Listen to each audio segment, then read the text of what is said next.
கிறிஸ்துவுக்குள் மிகவும் பிரியமானவர்களே, உங்கள் அனைவருக்கும் காலை தியானத்தின் மூலமாக வணக்கத்தை தெரிவித்துக் கொள்வதிலே நான் மகிழ்ச்சி அடைகிறேன். பழைய ஏற்பாட்டின் தேவன் கோபமுள்ளவர், புதிய ஏற்பாட்டின் தேவன் அன்பானவர் என்ற ஒரு தவறான இறையல் கூற்று ஐரோப்பா நாடுகளிலே அதிகமாக பரவி இருக்கிற ஒன்று. ஒரு சிலர் பழைய ஏற்பாட்டின் தேவன் பாவத்தை தண்டிப்பதில் மட்டும்தான் மகிழ்ச்சி கொண்டார், புதிய ஏற்பாடுலாம் கடவுள் இயேசு கிறிஸ்துவின் மூலமாக பாவத்தை மன்னிப்பதிலே மகிழ்ச்சி கொள்கிறார் என்று நினைப்பதுண்டு. ஆனால் எரேமியாவின் புஸ்தகம் இப்படிப்பட்ட தவறான சிந்தனைகளை தகர்த்தெறிகிற ஒரு அற்புதமான தீர்க்க தரிசன புஸ்தகம். அதற்கு சான்றாக தான் இன்றைக்கு காலையிலே எரேமியா 2ஆம் அதிகாரம் 1 முதல் 3 வசனங்களை நாம் வாசிக்க இருக்கிறோம். கர்த்தருடைய வார்த்தை எனக்கு உண்டாகி, அவர், நீ போய் எருசலேமின் செவிகள் கேட்கும்படி கூப்பிட்டு சொல்ல வேண்டியது என்னவென்றால், விதைக்கப்படாத தேசமாகிய வனாந்திரத்திலே நீ என்னை பின்பற்றி வந்த உன் இள வயதின் பக்தியையும் நீ வாழ்க்கைப்பட்ட போது உனக்கு இருந்த நேசத்தையும் நினைத்திருக்கிறேன் என்று கர்த்தர் சொல்கிறார். இஸ்ரவேல் கர்த்தருக்கு பரிசுத்தமும் அவருடைய விளைவின் முதற் பலனுமாயிருந்து அதை பட்சித்த யாவரும் குற்றவாளிகளானார்கள். பொல்லாப்பு அவர்கள் மேல் வந்ததென்று கர்த்தர் சொல்கிறார். தேவன் நேற்றும் இன்றும் என்றும் மாறாதவர். அவர் எப்போதுமே மனிதனுடைய ரட்சிப்பிலே மகிழ்ச்சி காண்கின்ற தேவன். இந்த வேத வசனங்கள் நமக்கு அறிவுறுத்தும் 2 ஆவிக்குரிய உண்மைகள். முதலாவது, கர்த்தர் நம் நற்கிரியைகளை மறப்பதில்லை. 2ஆம் வசனத்தை கவனித்து பாருங்க. தேவன் சொல்றாரு, விதைக்கப்படாத தேசமாகிய வனாந்திரத்தில் நீ என்னை பின்பற்றி வந்த உன் இள வயதின் பக்தியை.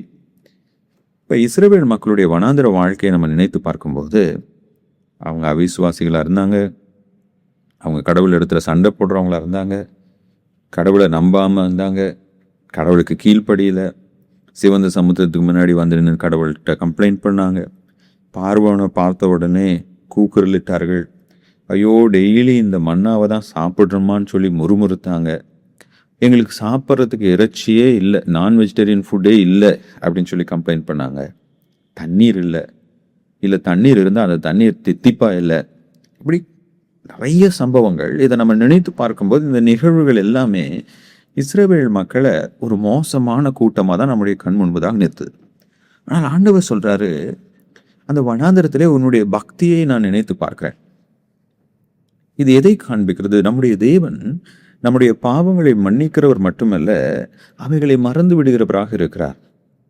ஆண்டவர் சொல்றாரு, நீ வனாந்தரத்தில் நிறைய தவறுகள் செய்திருக்கிறார், ஆனால் அதே சமயம் மோசையின் வாக்கையை நம்பி என்னை நீ விசுவாசித்து எகிப்தை விட்டு வெளியில் வந்த. நான் நியாயப்பிரமாணத்தை கொடுத்த போது மோசையின் மூலமாக அதை நான் உனக்கு கொடுத்தேன், அதை நீ மனப்பூர்வமாக ஏற்றுக்கொண்டாய். ஆசரிப்பு கூடாரம் கட்டணும்னு சொன்ன உடனே உன்னுடைய தங்கங்களை எல்லாம் அதுக்காக நீ என்ன பண்ண? உதாரத்துவமாய் கொடுத்தாய். இப்போ கடவுள் நாம் செய்த நற்செயல்களை ஒருபோதும் மறப்பதில்லை. அது மட்டும் இல்லாமல் அவர் சொல்றாரு, நீ வாழ்க்கைப்பட்ட போது உனக்கு இருந்த நேசத்தையும் நினைத்திருக்கிறேன். அவங்க கடவுள் மேலே வைத்த அன்பை அவர் நினைத்து பார்க்கிறார். அப்போ நான் உன்னுடைய பாவங்கள் எல்லாம் மறந்துட்டேன், உன்னுடைய பக்தியையும் அன்பையும் நான் நினைத்து பார்க்கிறேன் தேவன் சொல்றார். எனக்கு பிரியமானவர்களே, நம் தேவன் நம்முடைய பாவங்களை மன்னிக்கிறவர் மட்டுமல்ல, அவைகளை மறந்துவிட்டு நாம் அவருக்காக செய்கின்ற சிறு காரியங்களையும் அவர் மறவாமல் நினைக்கின்ற தேவனாயிருக்கிறார். அடுத்ததாக, கர்த்தர் நம்மை உலகத்திற்கு ஆசீர்வாதமாக பிரித்தெடுத்திருக்கிறார். He has separated us to be a blessing for this world. 3ஆம் வசனத்தில் 2 பதங்கள். ஒன்று, நீ எனக்கு பரிசுத்தமானவள். அதனுடைய பொருள் என்ன? பரிசுத்தம் என்றால் பிரித்தெடுக்கப்படுதல். பழைய ஏற்பாட்டில் குவாதோஷ் என்ற பதம் இருக்குது. அதனுடைய அர்த்தம் துண்டிக்கப்படுதல். தேவன் ஆபிரகாம் பார்த்து சொல்றாரு, உன் தேசத்தையும் உன் இனத்தையும் உன் வீட்டாரையும் விட்டுட்டு நான் உனக்கு காண்பிக்கிற இடத்துக்கு வா. தேவன் அவனை பிரித்தெடுக்கிறார். அதுதான் பரிசுத்தப்படுத்துறது. ஏன் ஆபிரகாம கடவுள் அழைக்கிறார்? ஒருவேளை ஆபிரகாம் அந்த கல்தேயரின் ஊர் என்ற இடத்துல இருந்திருப்பார் என்றால், அவர் ஒன்றான மெய் தேவனை பின்பற்றுவதற்கு அவருக்கு பல தடைகள் இருந்திருக்கும். அவர் கர்த்தருக்குள்ளாக வளர வேண்டும் என்று அவர் பிரித்தெடுக்கிறார்.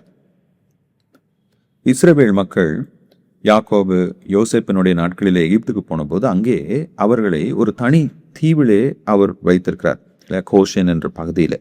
ஏன் அங்கே கொண்டு போய் அவங்க வைக்கப்படுறாங்க? ஏன்னா எகிப்தியர்களுக்கு மெய்ப்பர்கள் அருவருப்பானவங்க. ஆகையினால யோசப் என்ன பண்ணுறாரு, ஒரு அழகான ஒரு இடத்தை தெரிந்து கொண்டு, அவர்கள் ஆடு மாடுகளை மேய்க்கக்கூடிய ஒரு இடம், பச்சை புல்வெளிகள் நிறைந்த ஒரு இடம், அந்த தீவில் அவங்கள குடி அமர்த்துகிறார்.